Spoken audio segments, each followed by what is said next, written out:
Welcome. A very warm greetings to you all. Thank you for joining us again for another Pariyatti Presents event. My name is Briha Sarathi, and I'm here on behalf of Pariyatti as its Executive Director. We're grateful that you've all joined us today. For those of you who are not already familiar with Pariyatti, we're a non-profit charitable organization based in the USA. Our mission is to enrich the world by disseminating the words of the Buddha, providing sustenance for the seeker's journey, and illuminating the meditator's path. Pariyatti imports books from around the world, reprints books, publishes new titles, and converts existing material into digital formats. We protect and provide an enormous catalog of Dhamma resources in many languages and formats that otherwise would not be as easily available. We offer many free services, such as the Pariyatti Learning Center, Treasures of Pariyatti, and Daily Words for Inspiration via email, RSS feeds, and our mobile app. We offer most audio and video material, as well as many ebooks and audiobooks free of charge, including a large number of resources for students of SN Goenka. We also organize donation-based residential Pali workshops and facilitate pilgrimages for Vipassana meditators. For more information about Pariyatti, please do visit our website at pariyatti.org. That's PARIYATTI.org. Please note that in order to ensure a seamless experience for our audience, we've chosen to pre-record this interview with Dr. Paul Fleischman. The question and answer portion will be live, and Dr. Fleischman will be responding to questions we received during this event. So, please feel free to send your questions via the chat feature in Zoom, and send them to the user named Send Questions Here. So for those of you who are not already familiar with Dr. Fleischman, he's a retired psychiatrist, an author, and a Vipassana teacher appointed by SN Goenka, specifically for presenting Vipassana to Western audiences using scientific concepts. Dr. Fleischman obtained his MD in 1971 and trained in psychiatry at the Yale University School of Medicine, where he also served as a chief resident in psychiatry. He was a psychiatric consultant to numerous hospitals and clinics, and lectured at conferences, universities, and institutions throughout the Americas, Europe, and Asia. His many Pariyatti publications include Cultivating Inner Peace, Karma and Chaos, Vipassana Meditation, the Scientific Worldview, etc. Now, retired from a more than 30-year private psychiatry practice, he lives in rural New England with his wife Susan, who is also a Vipassana teacher in the tradition of SN Goenka. Dr. Fleischman's talks and articles are addressed to students looking for clarification about Vipassana's logic, utility, and psychological, biological, and spiritual effects. So today, Dr. Fleischman is interviewed by Kory Goldberg. Kory has a PhD in religious studies from the University of Quebec in Montreal, Canada, and he teaches ethics, critical thinking, religion, and sustainability at Champlain College in Saint-Lambert, Quebec. He co-authored Along the Path, The Meditator's Guide to the Pilgrimage in the Buddha's Land, and is a general editor of the Pariyatti Journal, as well as a Vipassana teacher in the tradition of SN Goenka. So without further ado, I give you Paul and Kory. Welcome, everyone, to the fourth session exploring Paul's latest book, The Power of Small Changes, Vipassana Meditation through the lens of biology, psychology, and culture. In the first two episodes, we discussed the psychosocial and neurobiological dimensions of Vipassana, as presented in the University Talks and Lectures section of the book. In the last event, we looked at various issues from the old student lectures around understanding and building sustainable practice. Today I'll be asking Paul about cultivating sila, ethical integrity, and healthy skeptical attitudes, as well as the importance of meditating during times of crisis and confusion. So if you have any questions for Paul, please enter them into the chat box and keep them focused as possible so that we can have a clear and meaningful discussion. So Paul, I appreciate how our tradition discusses sila as something inseparable from Vipassana, demonstrating that the practice is not limited to the cushion. You present sila not merely as rule following, but as you say, the basis of a wise psychology. Can you please elaborate? Well, you can set up a life to optimize what you feel is going to be equanimity or harmony, the goals of meditation. But there may be an absence of clarity as to where all your actions really do lead. I would say the essence of our practice is understanding that everything we say, do, and think, that our life force and its manifestations in our thoughts and actions, those all propel us in certain directions. And if we have clarity about the direction we're going in, and we try to develop clarity about the actions and thoughts and feelings we're having moment to moment, then we're moving our life along a path in a direction towards a goal. That's an intentional life, that's the conscious life, and that's the life of meditation. Now, if the goals are not clearly and well stated, and one feels that one is moving in the proper direction, one may not be. So a sense of what the goal is and where one's headed is important. That's where Sheila comes in right at the beginning. For example, most of the things that we say our Sheila is are things that are intended to produce a state of non-harmfulness of others, well-being of ourselves, and concern with the well-beings of many or all others. Those are our goals. And those goals are clearly stated in the Sheila. So Sheila is a way of holding up in front of us. It's like our GPS. We're loading the direction we're going into the GPS, and if we make a wrong turn, some voice from our inner mind, the part of ourselves that took those vows of Sheila, will say, you just made a wrong turn, get back on the road by turning back in this direction. So it's a wise psychology as opposed to a psychology. Sheila is not values neutral. It is not mere observation. We always say our practice is mere observation, but actually we are observing from a position with an intention. We're observing from a position of Sheila with an intention of manifesting those attributes, that is, the calm, the peace, the harmony, the well-being for ourselves and others, that Sheila directs us towards. Great, thank you. So continuing around this theme of Shila, the Buddha prescribed the fifth precept, avoiding intoxicants, so that we don't numb our minds and prevent it from practicing mindfulness consistently. In your view, could this precept be extended from drugs and alcohol to also include things like overeating, regular consumption of junk food, or even binge watching Netflix? Yes, the answer is yes. It can be extended. Although, let's be clear what we're saying. So I don't think that as a tradition we should start the course and amend Goenkaji's statements about now the course is beginning, please take these vows. And then the vows include, I will not binge watch Netflix, I will not eat junk food.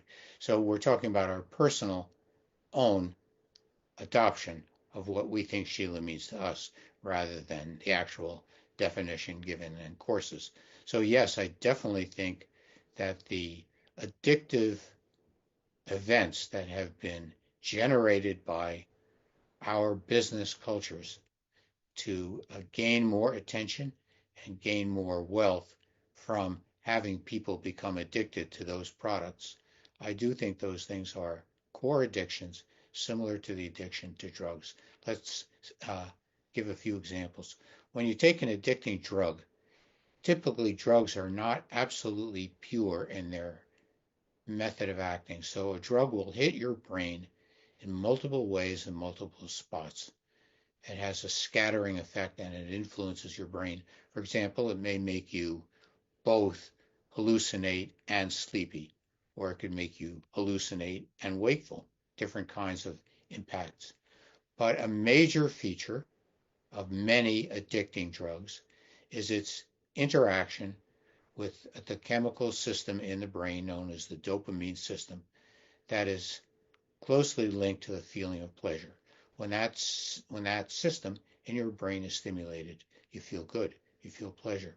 If it's stimulated more, you feel great, you feel a lot of pleasure. It's the source of well-being, but it's also the source of ecstasy. In a healthy life, we should want to stimulate our brains in all and many ways, and feeling pleasure requires this dopamine system. But the dopamine system is also geared to, to rise very high, to give powerful, indelible, impactful experiences you'll remember forever. And those can be very, very valuable and important. The classic example is when a mother bonds to a baby bonds to a mother.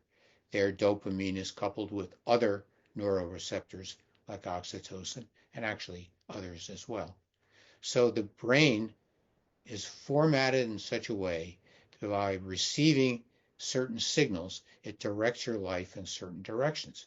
And you become directed to caring for your child, or if you're a little baby, directed towards getting the goods from your mother. And this can become misdirected. That's what we call an addiction.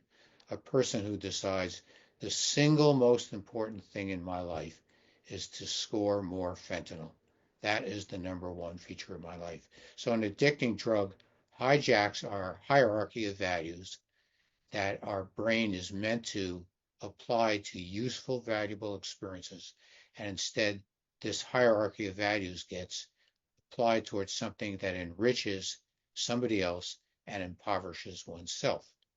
Now, if we look at the kind of addictive culture that we've generated, let's say with binge watching things on the internet, that is an intentional engineering of electricity to generate signals that stimulate the pleasure centers of our brain and that keep us focused on those pleasure-giving signals of electricity on the screen, which then become the most important thing in our life. It takes over other values. It lessens our engagement in other things. And when we do other things, we feel less salience, less value, less importance to those other things. So the wise meditator today, I would say, certainly cannot limit their Shila to simply sobriety as defined by intoxicants of substances like alcohol and drugs. Our sobriety has to extend to behavioral sobriety around many features of the modern world. Mm-hmm. Thank you. So these technologies are stimulating unwholesome, hedonistic pleasures of the brain rather than the wholesome pleasures like piti and sukha, joy and rapture that come from wholesome relationships and meditation and things like that. Correct. But I took it one step further. These addictions not only stimulate these um, reactions, but they stimulate them at a very high, intense, indelible level. That's why we call it addiction. They Mm-hmm. capture your brain. They don't just use your brain. So you're not only misdirected, but you're misdirected in a powerful and enduring way. So the addict says, I know I should stop doing this. I can't stop doing it. The brain has actually been taken control of by an outer force. That obviously will not lead to a life of meditation. Mm-hmm. And that outer force is powered by $1 billion industry designed to keep us hooked. So it becomes very difficult for the individual to battle um, those tendencies. Yeah, I think the designers of our modern world are getting increasingly skillful at overstimulating our pleasure and importance hierarchy in our brain. And this increasing power that they're gaining, largely through experiments, success and failure, leading to increased knowledge of how to get control of our brains, is growing. And therefore, our tendency to succumb to certain kinds of non-substance addictions is increasing and requires more of our vigilance to Mm. guard us from falling into. So, as a serious meditator who wants to really dedicate one's life to the practice of awareness and equanimity, would you suggest seriously reducing, if not eliminating, our exposure to social media and Netflix and things like this, knowing how helpless we are vis-a-vis this industry? Well, uh, I can't say I can speak for the tradition, speak to the Buddhist path, but speaking for myself, 100% yes to what you just said. Absolute need to restrict exposure to these systems. And I would say, take it even further, I would say, even if you're very aware, very conscious of the danger of these systems, and you say, I'm going to be very clever and I'll limit my exposure and I won't be affected, you will be surprised how quickly the power of these systems begin to seduce you further and further into their alleys. So yes, part of modern life for me as a meditator is regulating exposure to the intrusive, particularly electronic events. Mm-hmm. Thanks. Monogamy is a modern interpretation of the third precept, avoiding sexual misconduct. However, when we read the suttas, we see that some of the Buddha's closest lay disciples had multiple wives or even frequented courtesans. Today, we see an increasing number of younger meditators enter sincere, I really say sincere, polyamorous relationships, but then find themselves in a situation where they're told that they're breaking their Shila. Can you address this issue? Yeah, yeah. Who told them they're breaking their Shila? You say they're told that they're breaking their Shila.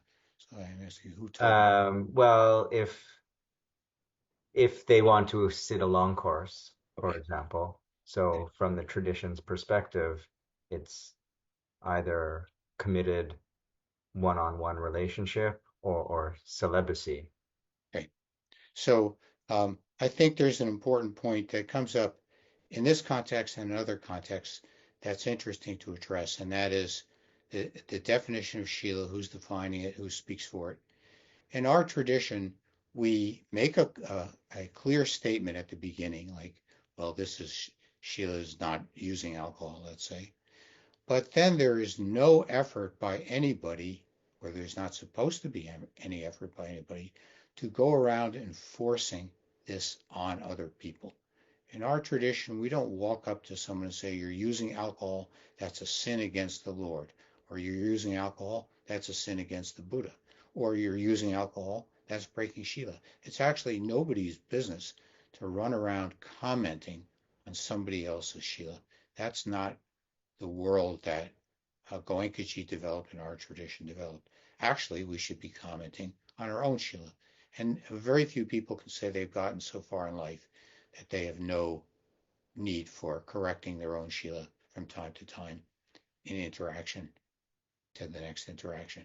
So that's where our attention should be directed, on ourselves, not at others. There is one juncture, however, where our tradition speaks up and enforces an attitude towards Shila, and that is admission to the more advanced courses than the 10-day course. So the Satipatthana or the 20-day, 30-day, 45, 60 days, etc. There, our tradition says you are asking an unpaid volunteer to spend 20 or 30 or 45 or 60 days helping you, taking care of you. That's a big request. There's no money that you can use to pay for it, but you can guarantee your teachers that you're a serious, committed student to this tradition. And one of the measures of seriousness and commitment is Shila. There are others also, whether you sit twice a day and so forth. So there, the request, the statement of what Shila is a statement about seriousness of committing to the conditions of this tradition as a measure of your commitment to this tradition. It's not a moralistic judgment of one person hierarchically coercing someone else to change the behavior of their life. It's a statement about what we stand for and what you would need to stand for if you would like to go further in this tradition.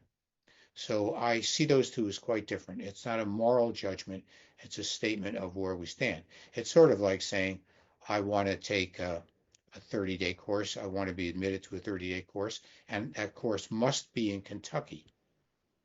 Well, we don't have any center in Kentucky. Can't take a 30-day course. I want to take a 30-day course, but I must be allowed, even though I have uh, broken what you call, Sheila, which I feel I'm polyamorous. The answer is we don't have such a course. To get into our course, there's a requirement. It's a statement of a community value, but it's not a condemnation of other people. Incidentally, I would add a person's sincerity is not a measure of Sheila. People can be sincerely committed, for example, to their combat unit in war. I'm not condemning that, but that's not a Sheila. So, Mm-hmm. so for So, a person to make progress in our tradition, if they want to go beyond, up to that, they want to take a 20-day course or beyond, then there are rules. But up to that, there are no rules, and a person can take a course every year for 50 years with their own definition of Sheila, and no one, I hope, will intrude. sure. So, but what would be the hindrance then? This is a question that often comes up. So, say we don't make a moral judgment about how one engages in their private lives, but what would be the hindrance to a polyamorous committed relationship Okay, there are, or the practice of serious meditation? yeah, there are two.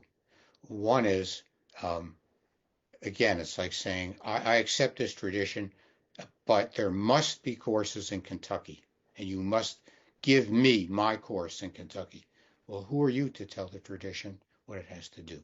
So the tradition, by tradition, it means a continuous chain of ways of operating meditation courses that has been received from people who had experience, who trained their disciples, say Uba Khenpo Goenkaji, and whose disciples, say Goenkaji, trained the next generation to continue this particular interpretation. So uh, one problem with the insisting upon reinterpreting Sheila is not being able to integrate oneself into accepting certain degrees and levels of limitations upon yourself when you join a group. To me, it's like saying, I want to play baseball, but I get 4 outs per inning. What's wrong with getting 4 outs? How's that going to hurt the game? Baseball could be the same game with 4 outs. So what's wrong with polyamorous?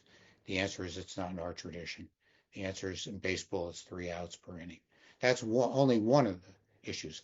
The second issue is it really possible for people to have mature, integrated, trusting, self exposing, mutually accepting relationships that are sexually intimate with more than one person? I would say that's a question worldwide. No one, I can't say I'm sitting there in authority over it, but the implication of our traditional standard, which is the most widespread standard in the world, but not the only one in the world, is that those levels of modulated, regulated sexual intimacy as part of sustained, steady, empathic uh, well-being, social well-being, not harming others, that's going to be limited to one person. Is that absolutely true? Of course, I can't say. Mhm. Thank you. In the essay, Don't Use Dhamma to Harm Yourself, Only Use It to Help Yourself, you write, the lifestyle, open quote, the lifestyle of meditation requires independence from the will of the group.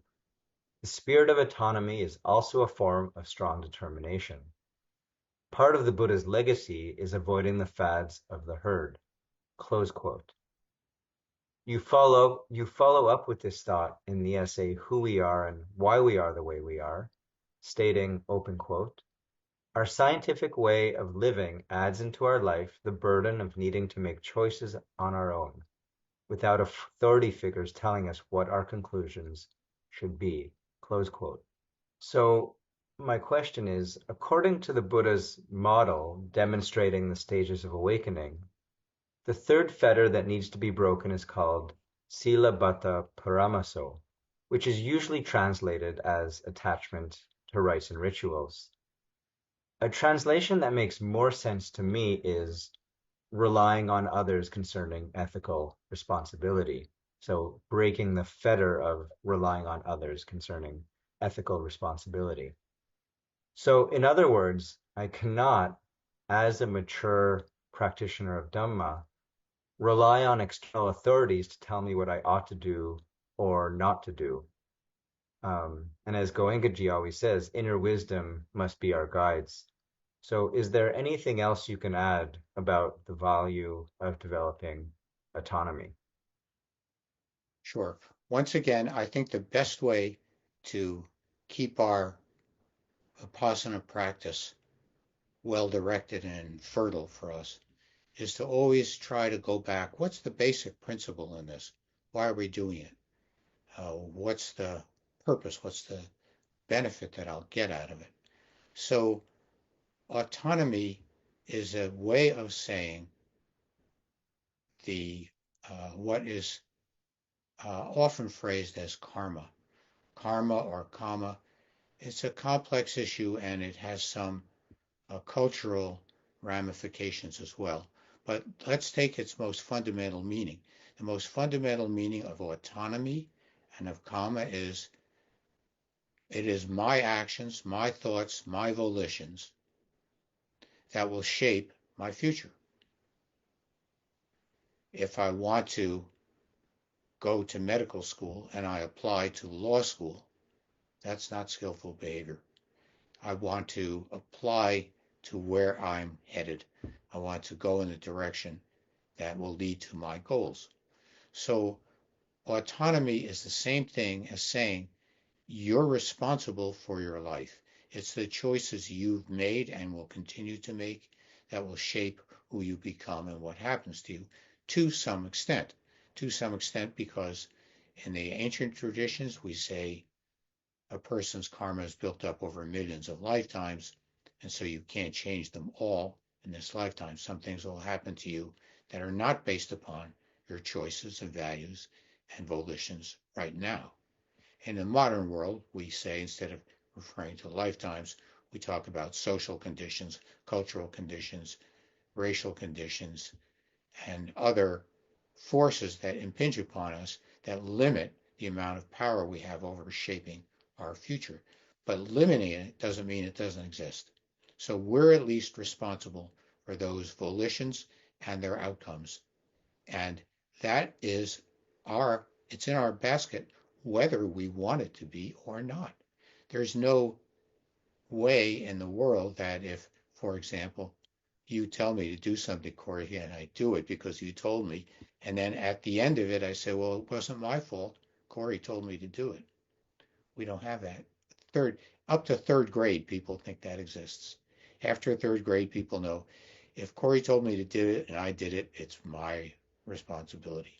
I get the benefit of what he told me to do. I get the negative effect.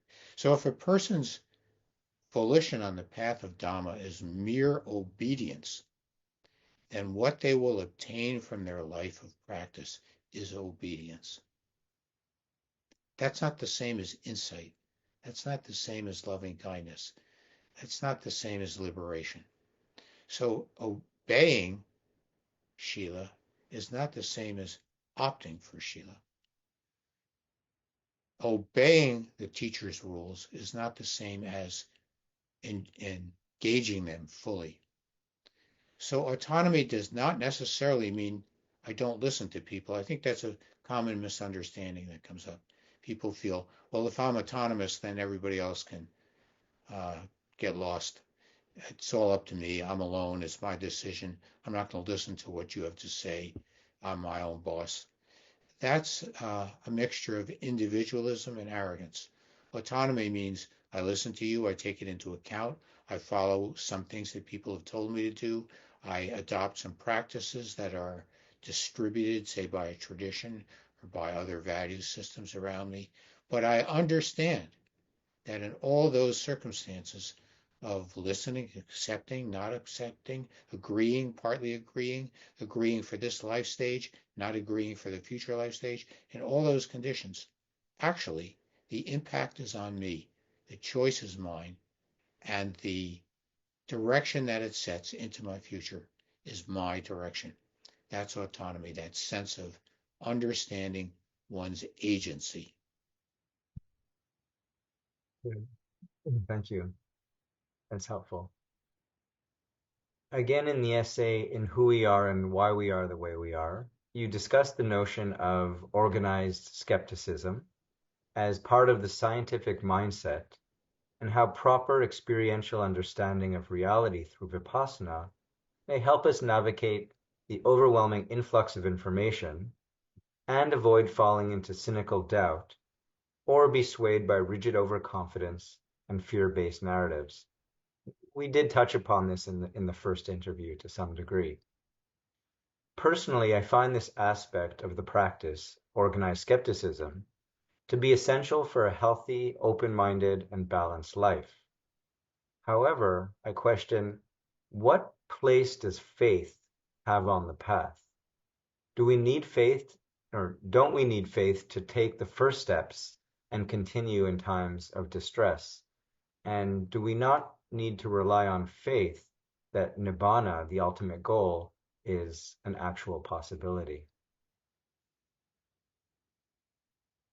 It's one of those Dr. Goldberg exam questions. You really have to be studying your notes before the test before you answer this one.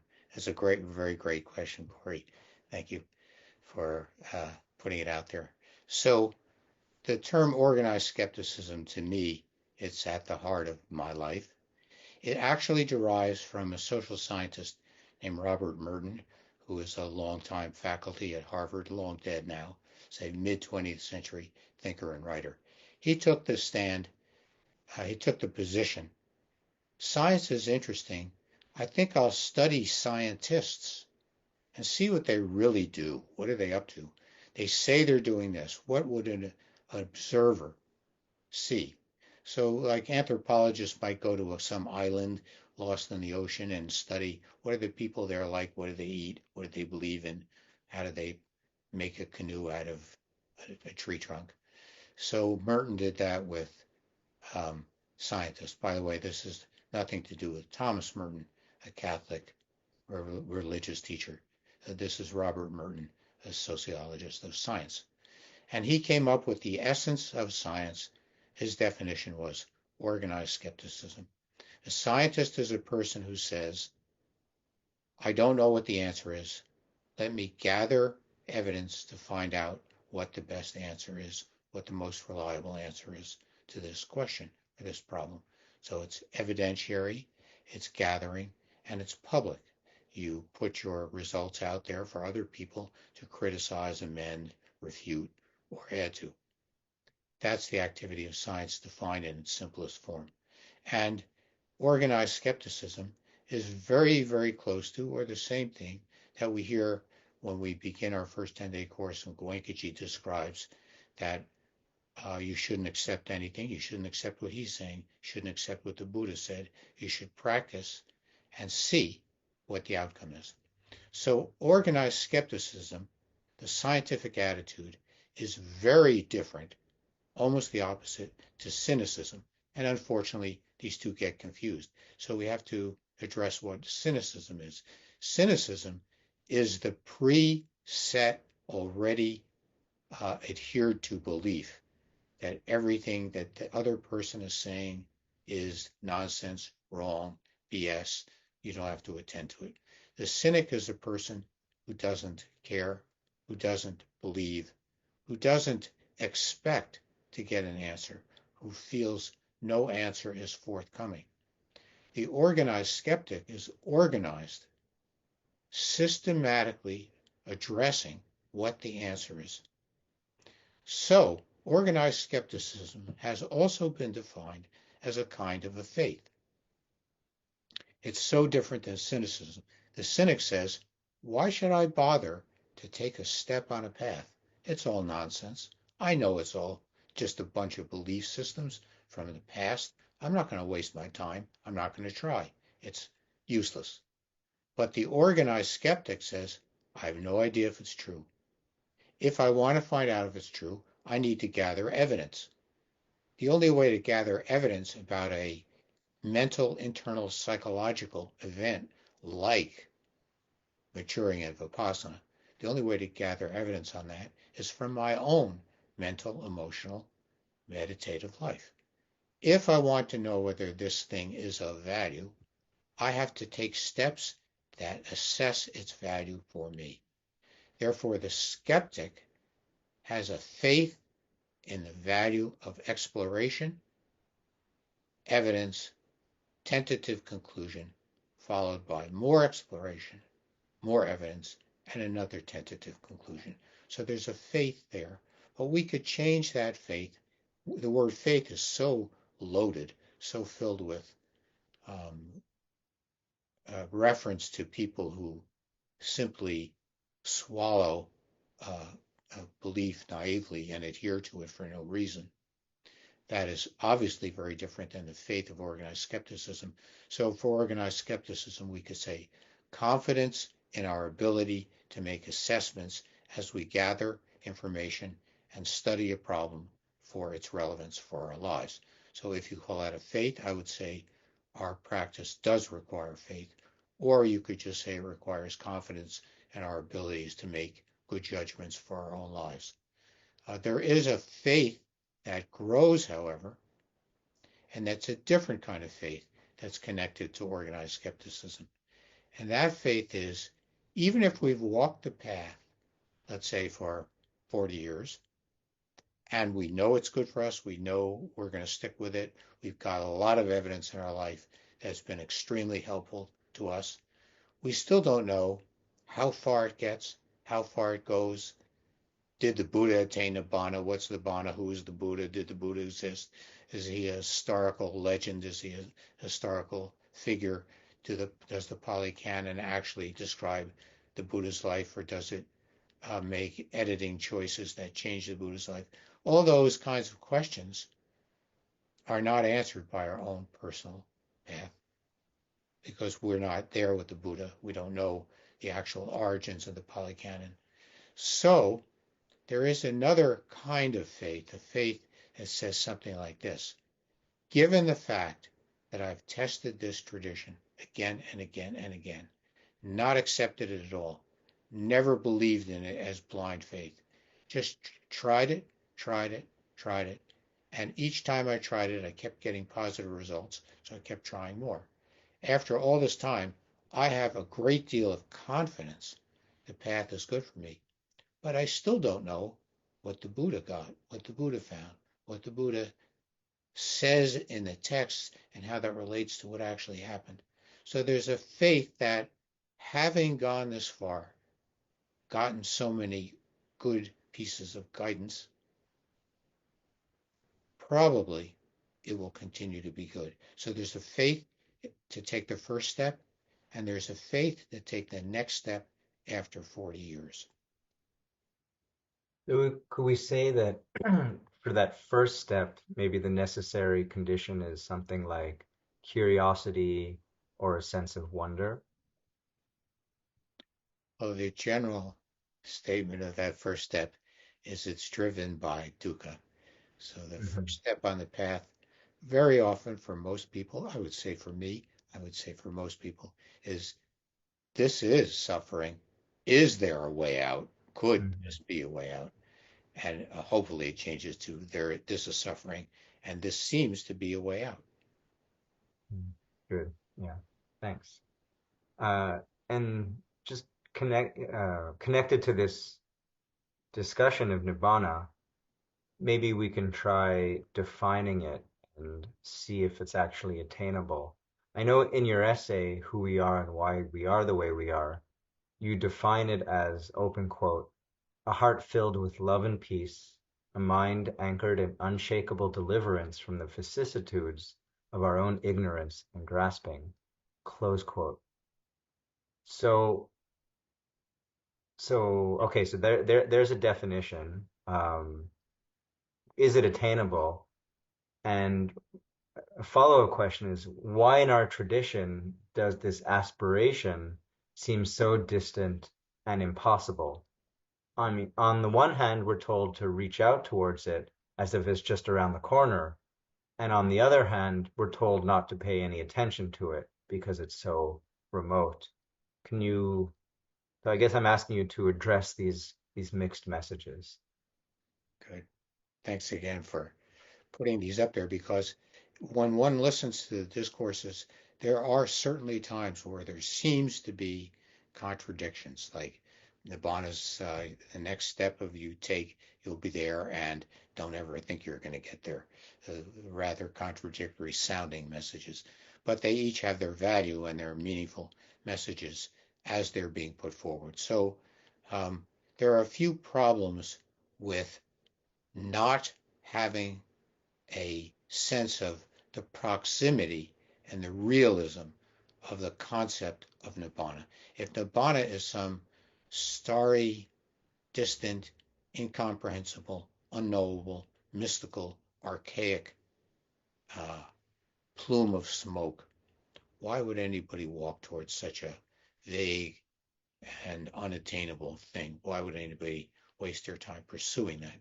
So Nibbana needs to be presented in a way that it makes some sense. It seems like a realistic possibility. It's a thing that a sane, reasonable person would consider walking towards.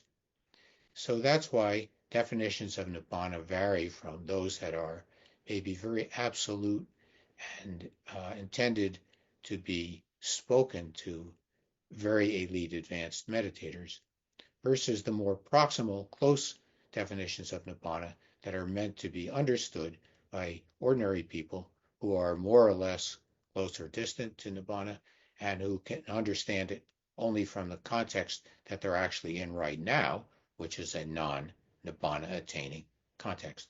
So Nibbana has to do with the purity of your thoughts, feelings, and volitions. It has to do with um, the amount of equanimity and the resiliency of the equanimity. We all have moments, I have many moments, of uh, wonderful pseudo equanimity. I feel I'm so equanimous, and it's a product of my fantastic meditation. And then within 10 seconds, that can be punctured by some event to which I respond. I don't want this. I don't like this. This shouldn't be happening to me. And my pseudo equanimity is punctured. So in the Pali Canon, the phrasing of unshakable deliverance, it can't be shaken. A life event will not come along and shake your equanimity. Whoa, pretty spectacular attainment considering all that can happen in life. I mean, we see that every day somebody is being assaulted in some terrifying and unstoppable way. Uh, Epidemics, warfare, etc. Do you really have unshakable deliverance? So Nibbana has to be seen as something close to us that we can do, that is purify our thoughts, minds, volitions, and be increasingly peaceful, increasingly equanimous.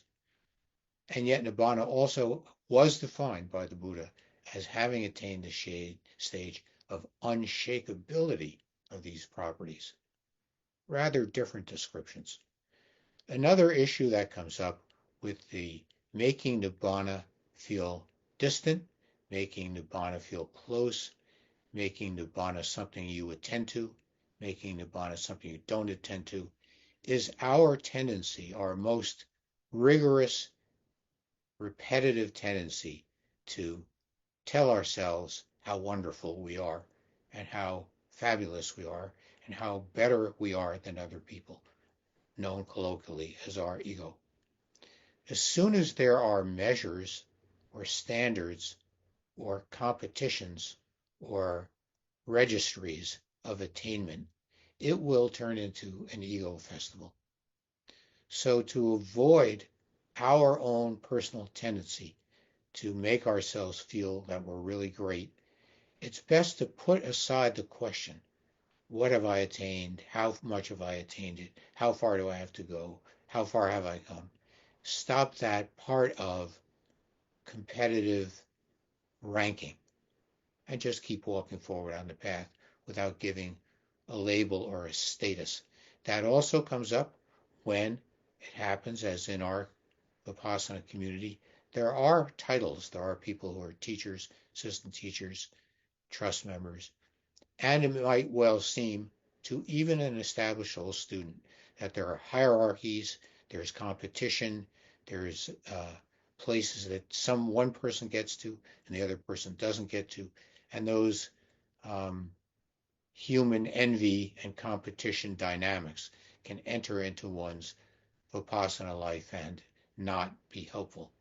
So we want Vipassana to have a clear direction, and the clear direction is part of how we know where we're going and why we're going there. And that is unshakable deliverance and equanimity, and a heart full of love, compassion, kindness, the determination to do good for others. But to say that you are unshakably anchored in that way is a pretty rare thing. And to make claims to oneself or to others about how wonderful one is a pretty disruptive thing. That's why we get the message from different sides at different parts of our practice. So coming back to the idea of organized skepticism, and I'll put you on the spot again.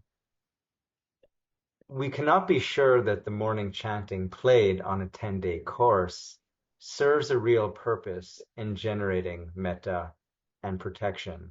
So then how, for you as a Vipassana teacher, do you reconcile playing them? Sure. Well, as we were discussing, a tradition is a collection of ways of doing things that's handed down from teacher to student, who then becomes a teacher, who then teaches a student. So a stream, a continuity. And the continuity, if there is something called a tradition, the continuity carries forward from the past into the future. Some things that are accepted, they're not re-examined. The definition is they're part of the tradition. So for example, why not have an 11-day course? Why not have a 14 and 1/3 day course? Why not have a 127-day course? Well, our tradition has certain numbers that it uses for the value of a course, 10, 20, 30, 45, etc. So we can say playing the chanting in the morning is part of our tradition. Now, is it only a blind adherence to a continuity with the past? I would say I don't think so, because our tradition, the actual formatting that we use when we take courses, conduct courses, even sit our 1 hour sitting at home, it's all relatively new. Late 19th, early 20th century, the time that the Pali texts were first coming to Western translators.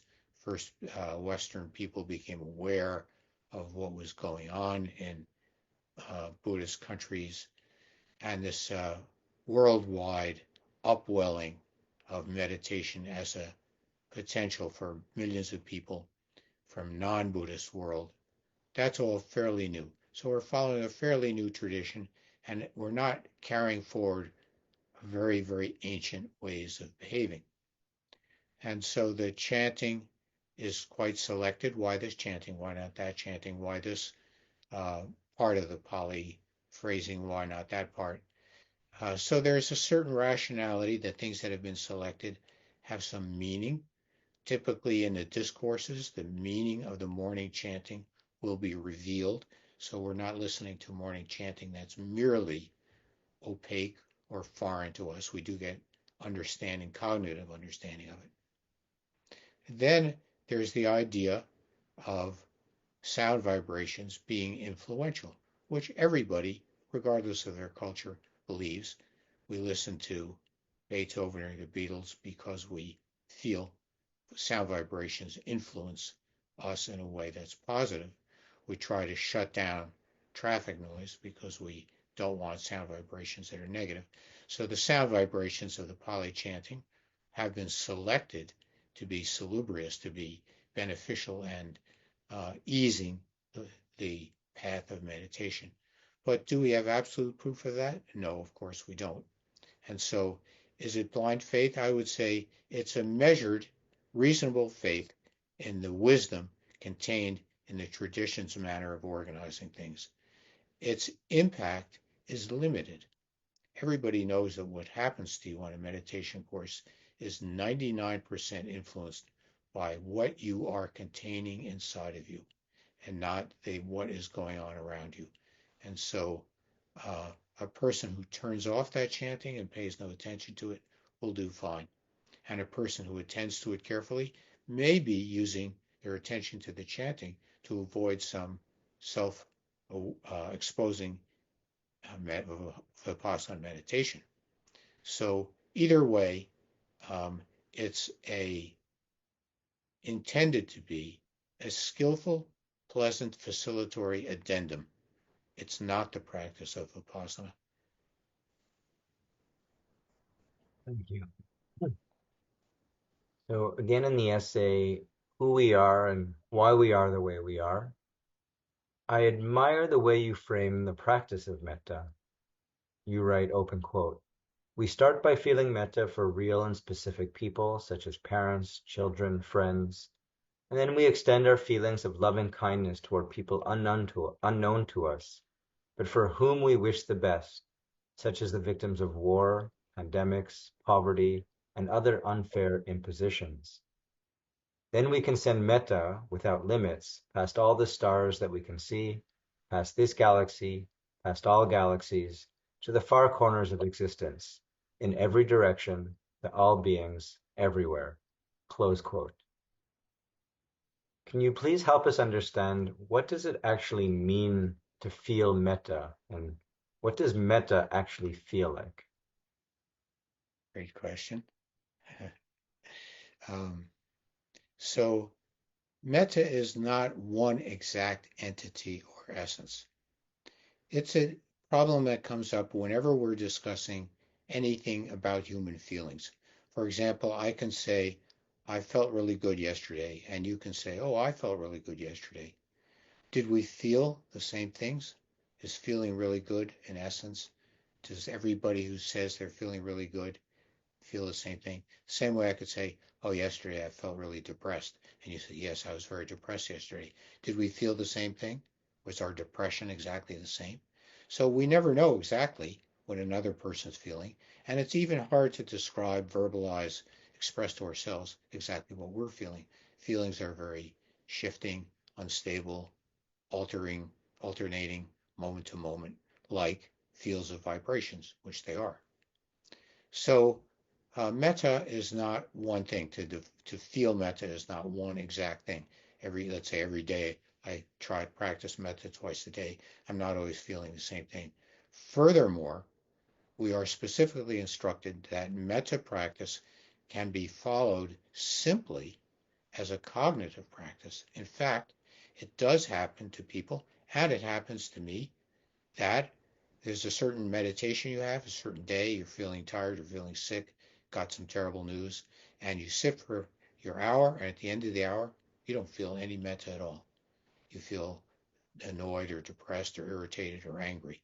And then, if you're a devoted Vipassana meditator, like this pathway, think it's pretty good, find it's been beneficial to you, you might well follow the directions of trying to send metta even though you don't feel it by thinking it.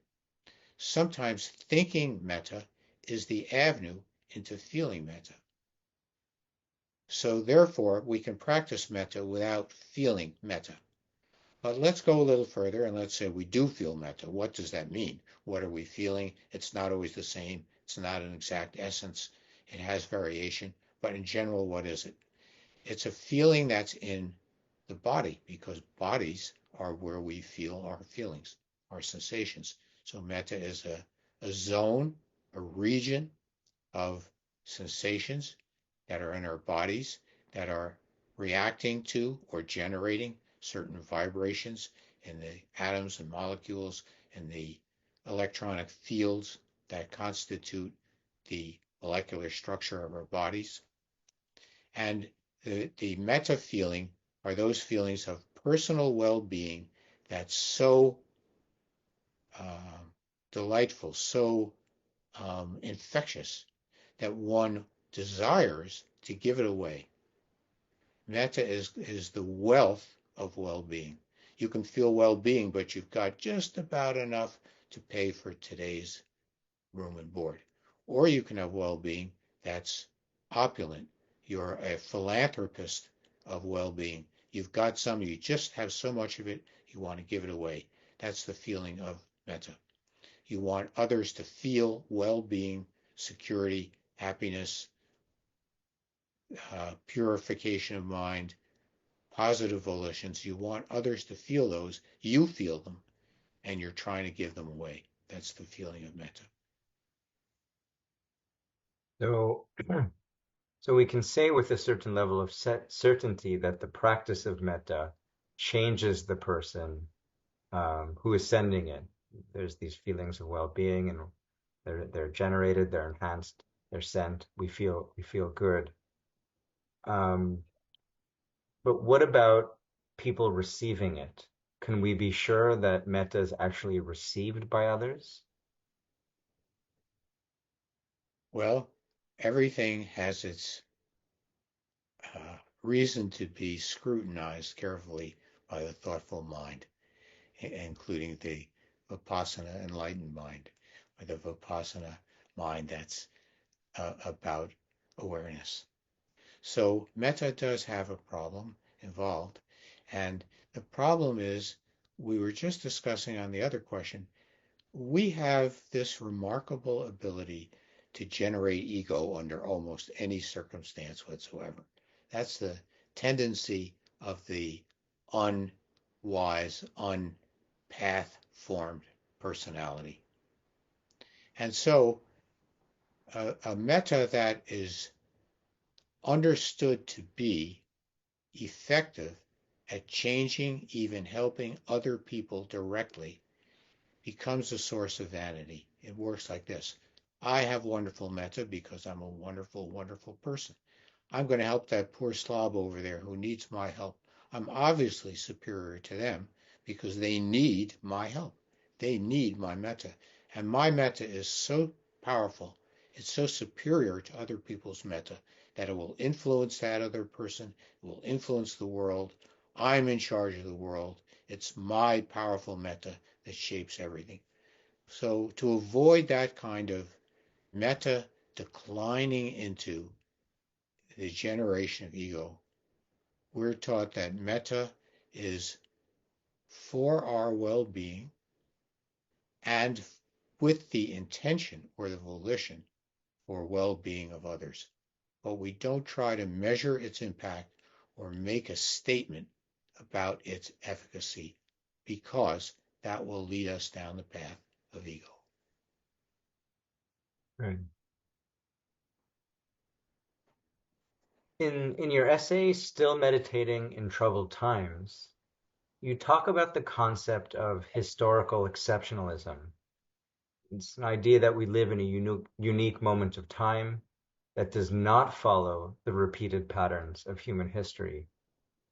So I'm assuming that you think this fallacy must also apply to the Buddha's time as being unexceptional. Many meditators tend to believe that the Buddha did live in some kind of golden age, when the attainment of nibbana was much easier and more common than today. So do you believe or do you think that there were really more arhants, or at least people who reached stream entry 2,500 years ago?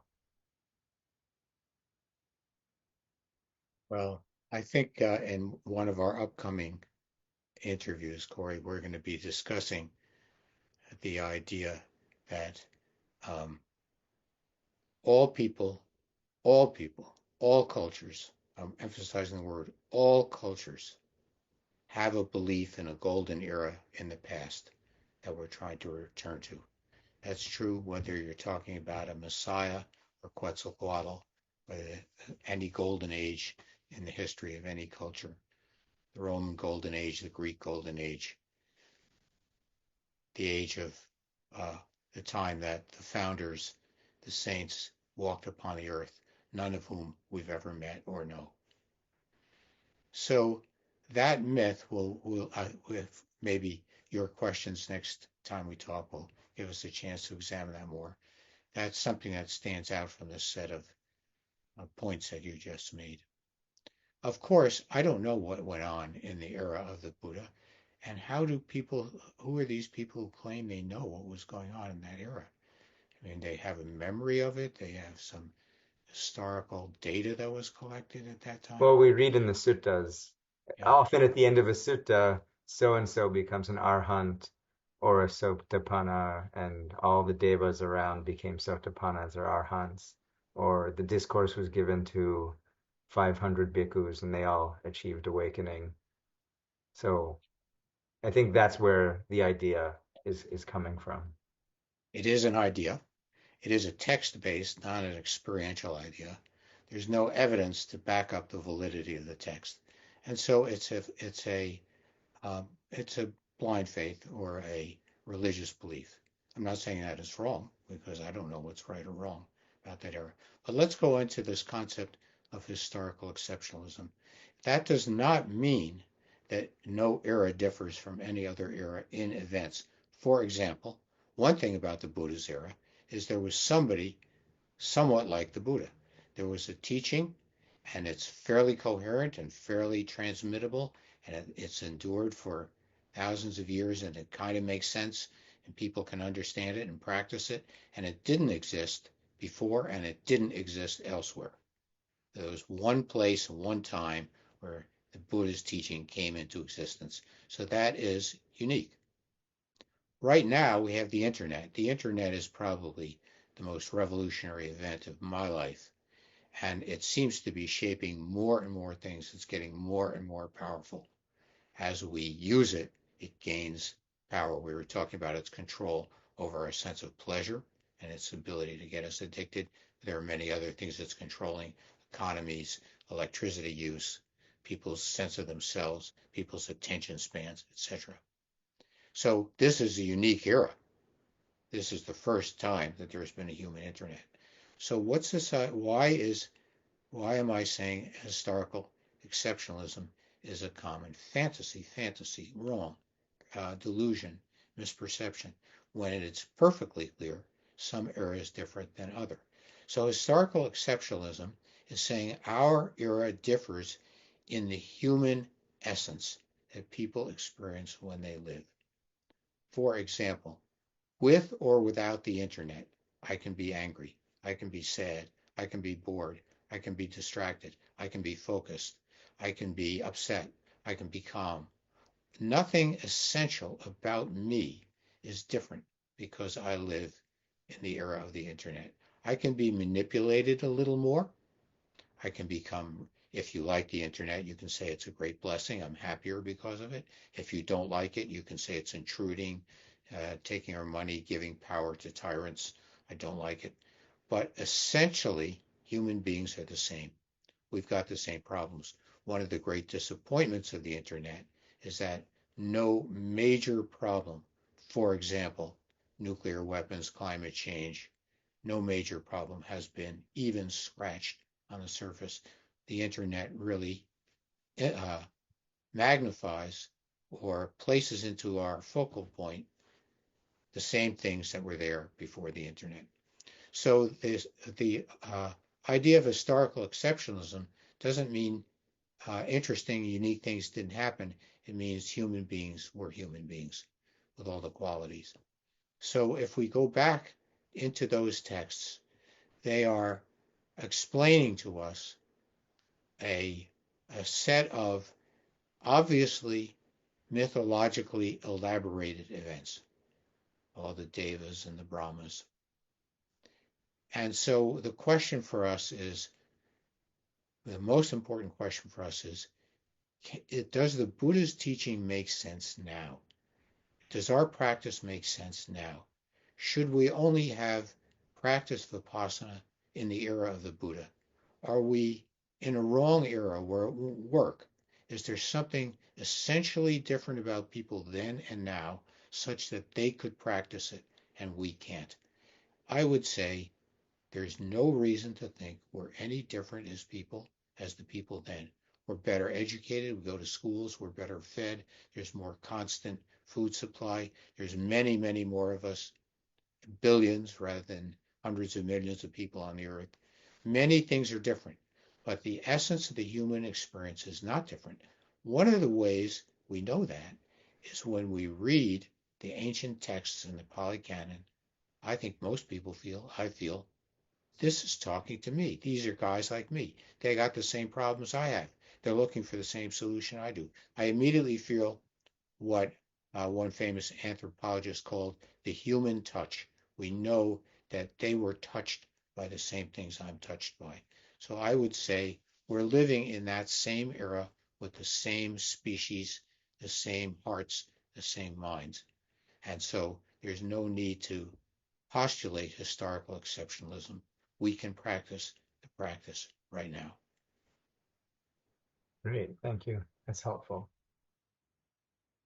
So, in that same essay, Still Meditating in Troubled Times, um, you suggest, okay, one, we need to avoid exaggerating this uniqueness of our historical moment, as you just outlined.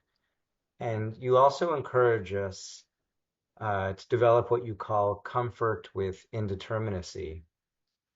So how might Vipassana help us cultivate this comfort with indeterminacy and help us find a sense of stability and purpose amidst the ever-present awareness of impermanence and potential crises? This must be the extra point question on Dr. Goldberg's exam. When I wrote that passage, I must have been predominantly thinking about myself. I find that one of the great challenges in life is to be relatively secure in situations of relative insecurity. And I find that one of the recurrently foolish things I find myself doing is believing that what I have now, what things are working well for me now, I've got it. It's anchored. It's not going to change. It's unchanging. I've attained it. And now I'm safe. And of course, all those things that we think, feel, think we have, think we are, all those definitions of our identity, of our environment, all of them are changeable. All of them will transition into something else.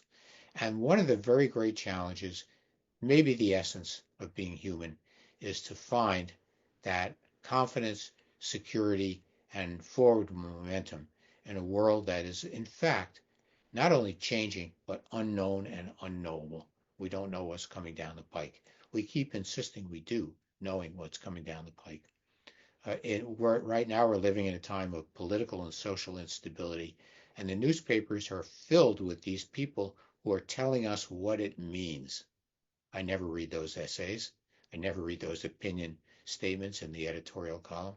How do those people know what the future is going to bring us? I don't have confidence. I don't have faith that they know that.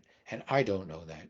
And therefore, I find myself day by day needing to re-anchor myself in the reality of anicca. I can only think of one way to cope with this arduous plight of being a human facing constant change, constant uncertainty. And the only way to cope with it that I know is to try to get back to my sensations, observe how much they change, observe how much I'm changing, observe that I need to be able to face the next moment, not knowing what it will bring. Practicing equanimity with anicca at the level of sensations is the only thing I've got in my toolkit to cope with this problem in life. In fact, I would go further and say the word dukkha, like so many of these words, metta, dukkha, we try to find an English equivalent. There's no one equivalent. So dukkha is translated as suffering and good enough. But Another way of looking at it is dukkha is the unsatisfactory feeling we have dealing with constant change. And the way out of dukkha is to stop clinging to things and hoping that they're permanent. Mhm. Well said. Well said. So here's my final question. You conclude the essay Still Meditating in Troubled Times with the powerful reminder to begin again.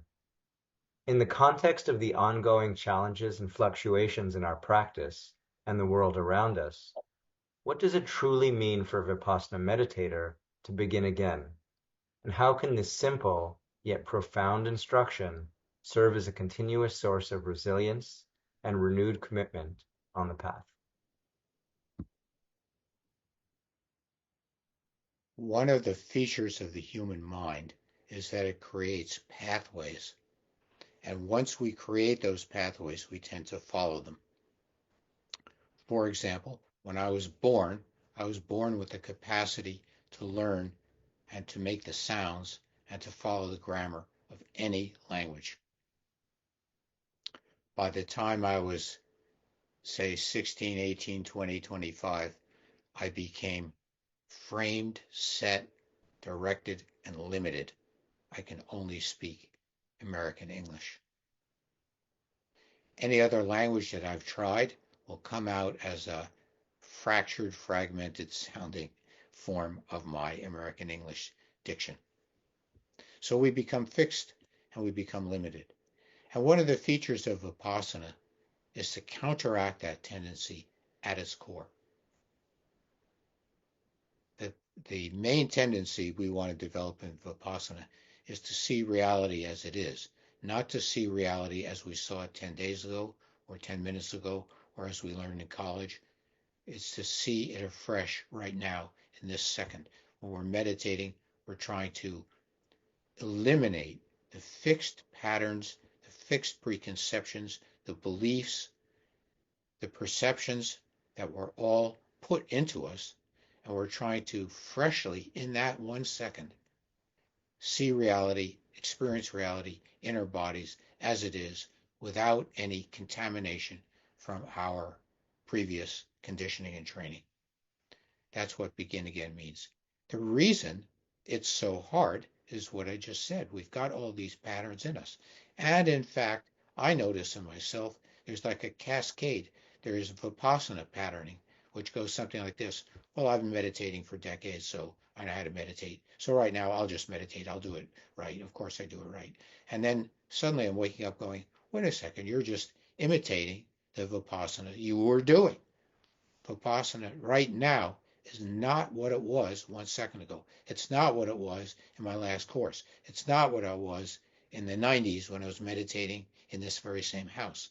It's only happening now. And to get to that real freshness, that real unfixated, unhistorically driven, in the moment, new realization of anicca at the level of sensations, that's the begin again.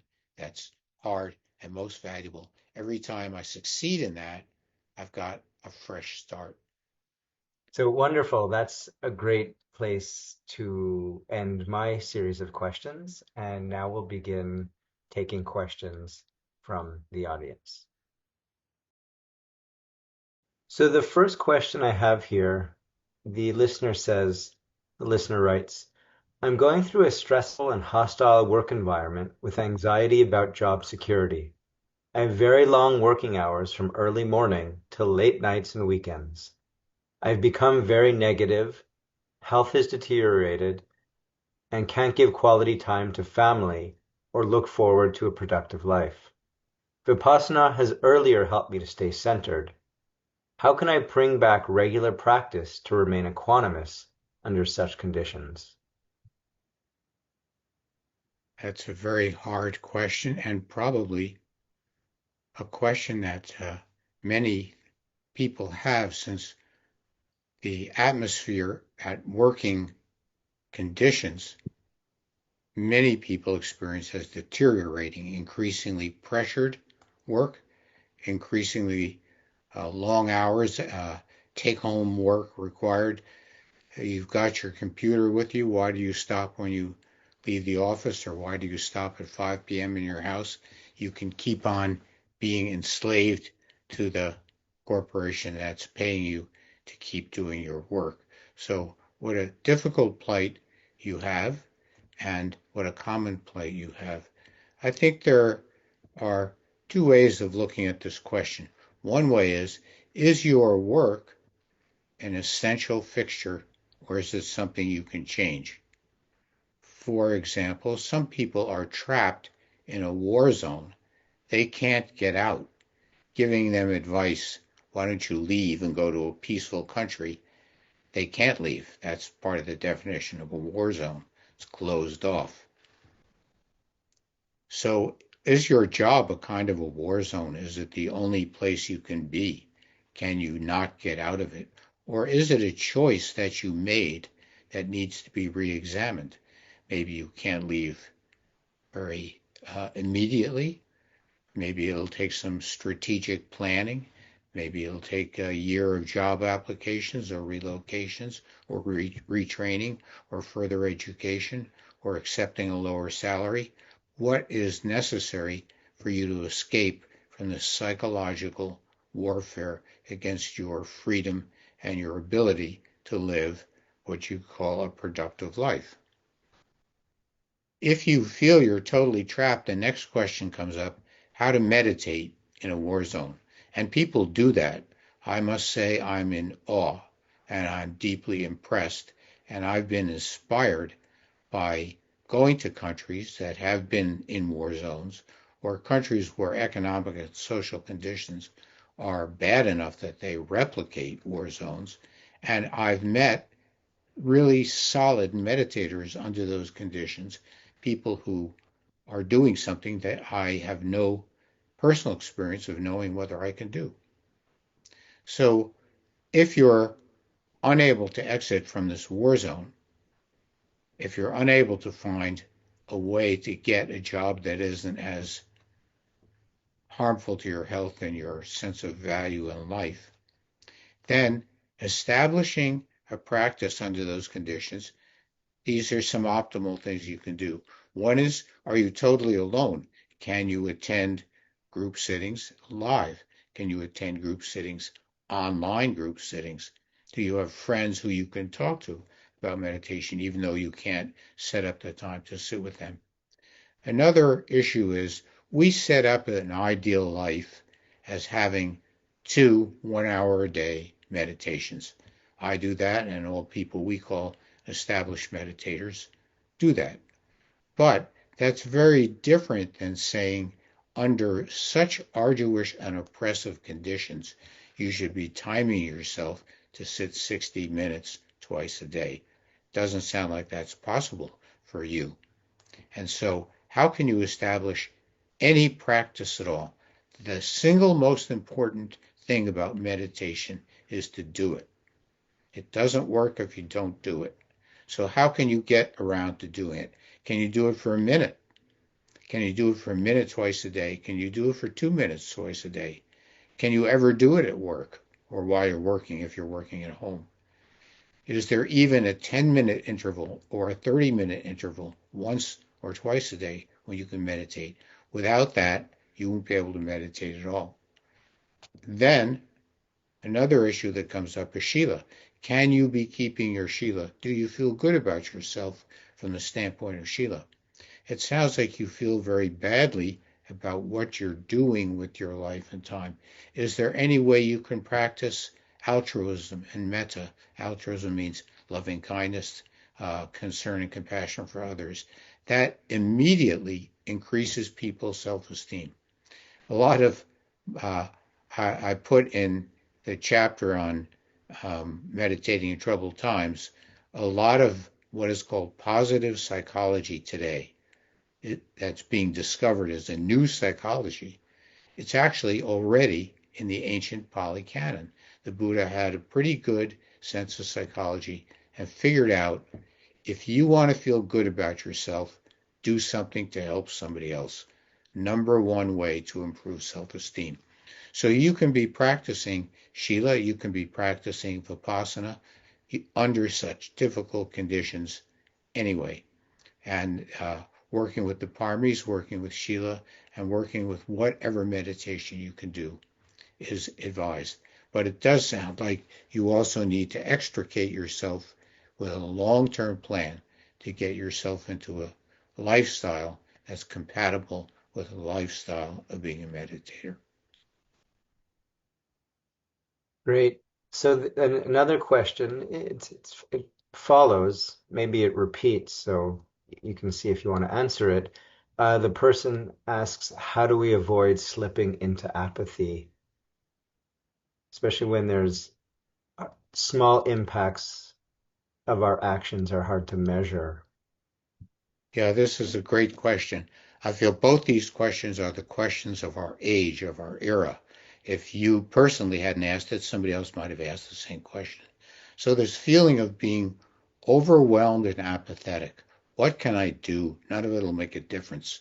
I can't really help. I can't really change things. The world has billions of people. They're all screaming and yelling about their own viewpoints. They don't listen to me. And even if they did listen, 10 people would listen, or even 1,000 people listen. So what? It makes no difference. But that's very far away from the practice of Vipassana as taught by the Buddha. Our teaching is when we do live the awakened life, the life on the path, the life connected to Vipassana, the life connected to Shila, we get immediate benefits in our own life. We start with making ourselves feel better. I was very struck in my first course when Goenkaji said, we are all selfish. When the king asks the queen, who do you love most? And the queen answers, I don't love anybody but myself. And Goenkaji says, that's the right answer. I was really shocked. What a daringly honest statement about who we are. And so the first person you can help under these troubled times is yourself. Get yourself on the path. Make yourself feel good about the life you're living and the small number of people you're influencing. If you feel you're living well, if you feel you're helping yourself and helping others, you won't feel apathy no matter how small the number. When people are helping one sick patient, a sick child, a sick elder, and they're dealing with that patient over and over, that person over and over, they feel they're doing something valuable. So there's no call for apathy once you're on the path. Mhm. And so there's another question that's connected, but from a different angle. And this person writes, I know that we each must walk our own path, but how can I, as a meditator, help a friend who is in an abusive situation? It is very painful to watch. Well, there would be a separate, maybe we could say, technical or psychological question about how to help a friend who's being abused. And um, one of the very tricky things there is that um, when people are extricated from abusive circumstances, sometimes the abuse becomes worse. So it takes some skill and knowledge to know whether you're going to actually fumble and in the effort to help someone, harm them, like giving them the wrong medication, giving them the wrong psychological suggestions. Who are you to be helping this person? I mentioned earlier in the interview with Kory that we commonly feel we know something that we really don't know. So that's one issue involved in this question. But another issue is what can Vipassana practice? What's the general principle that comes from Vipassana practice regarding abuse that you see in other people? The general principle is we help people by our example. We don't hand out advice. We don't tell people to meditate. We provide the quality of human contact that we have to give because we have been living a life on the path, meditating, keeping Sheila, helping serve the path and serving others. The quality of your humanness when you're with that person. It's a more vague and global statement than making a kind suggestion or telling them how to behave or telling them they're being abused, any one of which may not be your right or your role to say and may not turn out to be helpful. But always being there for someone, being a listener, a friend, a companion, someone who is demonstrating a high quality life and making it visible. That's that's our fundamental Vipassana principle. Thanks. So this person writes that procreation is a law of nature and wants to know how to procreate without generating lust. In other words, how to conform with one law of nature, procreation, with another without breaking another. So basically, how can one procreate without a lustful mind?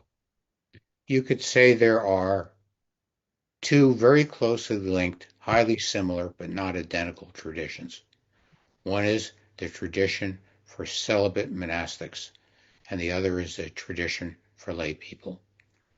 Almost all the steps on the path are the same because most of us start way back from the goal and we have a long way to go, and most of us are taking the same steps regardless of our social condition.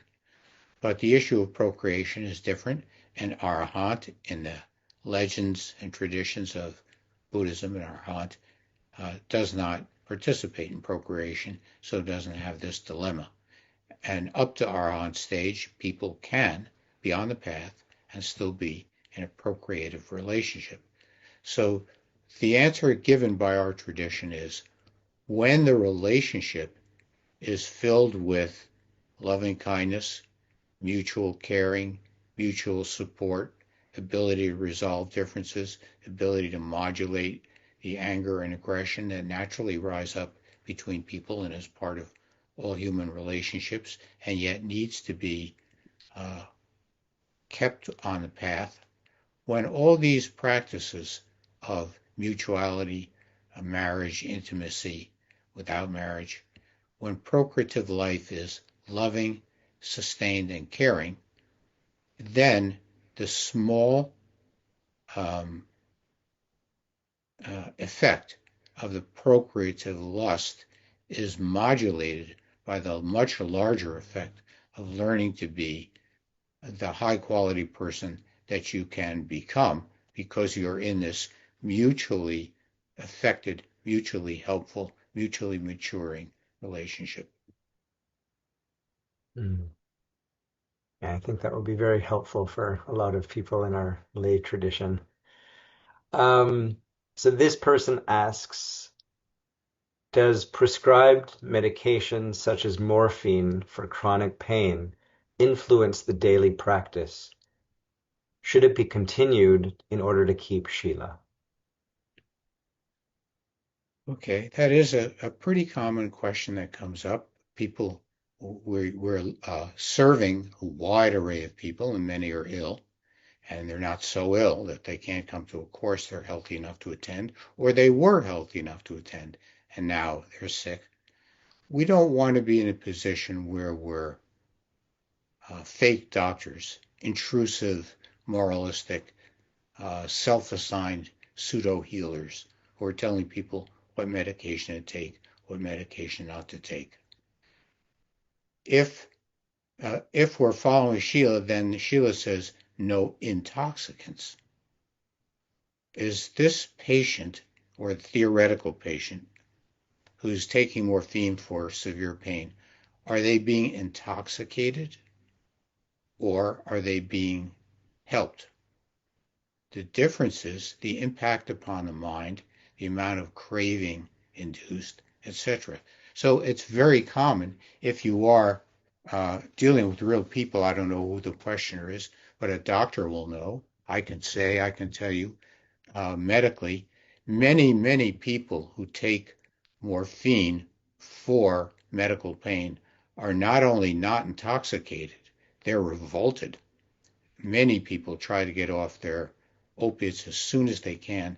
Opiates induce nausea, vomiting, other very toxic and negative signs. So the doctor may be prescribing something to help very severe pain. For example, you just had open heart surgery. Someone was actually touching your heart. Your ribs were cut by huge scissors. Who are we to say that person should not take morphine? If, on the other hand, a person is taking morphine and it's really being continued because that person is actually being intoxicated by the dream-like um, morphine effect that leads to a cloudy, unfocused, and uh, euphoric or intoxicated mental state. And that's the reason this thing that started as medication and that is now drug use, if that's the reason it's continuing, of course it's impairing not only Vipassana practice, it's impairing life in general. So our goal is not to make medical decisions unless we're doctors, but if you're a patient under those conditions, if your doctor is in conversation with you and prescribing something to help you, and you're in a plight where heavy medication is required, you shouldn't use meditation to make your life worse, to reduce your ability to receive proper medical care. You should get the proper medical care you need, and then when it's no longer necessary, those medications should be discontinued. They may be necessary for the rest of life. Someone is dying of very severe cancer. They have extreme bone pain, invasion metastases in their bone. We're not going to tell them that they shouldn't take whatever their doctor is giving them as is necessary for a compassionate aid to the last moments. So this person also asks about taking external substances, but this question is around psychedelics. And the question is, how do psychedelics impact the practice, and how can one overcome it? Well, psychedelics have been reevaluated, and I think the person asking this question is probably highly aware of it. So if you're using psychedelics because they're prescribed medication and you have a real prescriber, not a fake one who's really just pushing drugs as a profit-making business, but an actual healer, such as a doctor, and you're taking them for a genuine medical purpose, then that's a medication. And hopefully, medication is always prescribed at a level below intoxicating. Then you might want to continue on your medication that your healer or doctor thinks is appropriate for you. Otherwise, psychedelics are not going to be helpful on the path. In fact, they're very likely to cause a problem. And the problem is one that we discussed earlier in the interview, so I'll keep it shorter here in the question and answer period. These medications directly stimulate your brain to feel good, and they substitute for living a life in order to feel good. Our path is we live well, we take good care of ourselves, we take good care of the people around us because that makes us feel good. The fundamental selfishness is what makes us self-caring and altruistic. And so feeling good without having to be on the path, feeling good without having to meditate, feeling good without having to cultivate healthy relationships with other people will lead you into a narcissistic stupor. And that's usually the end result that we call addiction. It's not at all helpful, whether you're on the path or not. As a meditator, the goal would be to stop immediately and to instead try to reestablish yourself in Shila, Samadhi, Panya, awareness of sensations, cultivation of equanimity. Mm-hmm. And would this be true for psychedelics taken in a therapeutic context? We're seeing this. Well, no, I think we have to we're not doctors, we're not telling people what to do medically. And if psychedelics are being used as a medication by a healer, a knowledgeable person, then I don't see why our Vipassana tradition should become a false intrusive doctor. On the other hand, there is a possibility that that medication could intrude upon the ability to practice Vipassana through the method I mentioned, that is, through capturing brain function and preventing the path from acting on the brain because the brain is shielded by this medication. Then that patient might face a choice of deciding whether to continue their medication, whether to accept the limitations that they're imposing on the path, whether they might prefer to get back on the path and limit that therapy in their life. Great. So let's switch gears a little bit now. This questioner writes, layoffs are an increasing problem in modern society and often done in unethical ways. How can we as meditators who work for an organization make a difference when this happens, even if we're not in a position of power? I don't think I have any expertise about layoffs. It sounds so hard, and I'm so sorry to hear you, the writer of this question, is in this kind of plight. And it echoes the very first question we had today. People working under such controlled and uncaring human conditions, it's really shocking a deterioration from the progress that was made in the 20th century through initially through the labor union movement very early in the 20th century and up through all the attempts to humanize the workplace.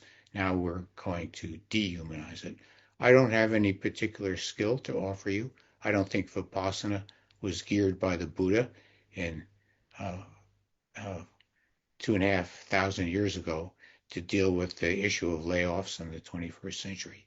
But generally speaking, the answer I gave to a previous question and now, if you lack both the power and the technical skills to deal with a technical social problem like cruel, uncaring, and destructive layoffs in your corporation, then the very best thing you can offer is your humanity. Simply being a decent friend, a good person, a kind listener, a shoulder to cry on, a reliable friend who stays in contact with the person who's no longer working. That human touch is what you always have to offer, and I would suggest you offer that. So the next question, the person is explaining that they're very self-centered, very egotistical. So the person is wondering, how can I not get carried away by my self-centeredness? There was a newspaper headline the other day, just a few days ago, talking about superpowers, and it said the one biggest superpower that people have, like Superman, the biggest superpower around today is vanity. Mhm. So uh, we all have that problem, and the Buddha had that problem before he became the Buddha, and that's part of what stimulated him to discover the psychology underlying Vipassana, and we all need it more or less. I think that our practice offers a very good, you could say, 1-2 punch to our ego. One is the act of meditating and seeing this enormity of foolishness that takes over our life and makes us think we're the center of the universe and the most important person on stage.